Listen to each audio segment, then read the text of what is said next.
With today's literary terms, we are looking at the phrase a tragic hero.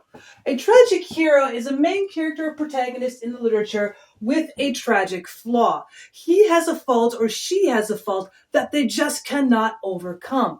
Quite often, they're completely ruined by the end of the story, and quite often, they lose their life. Now, the origin comes from the Greek philosopher Aristotle, who first wrote up this term tragic hero. It was used even earlier by Sophocles and Euripides in the Greek theater, and it comes from that tragus ode, that goat song, that idea of a tragedy.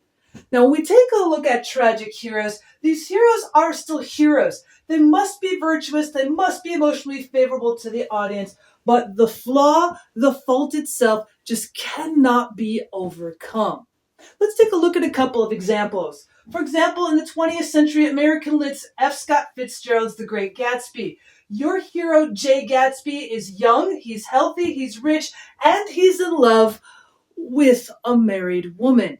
Now, trying to win over her affections is creating this darkly romantic ideal. It's also unhealthy and quite obsessive to the point where he ends up losing his life over it. And at the very end, she doesn't even really seem to care.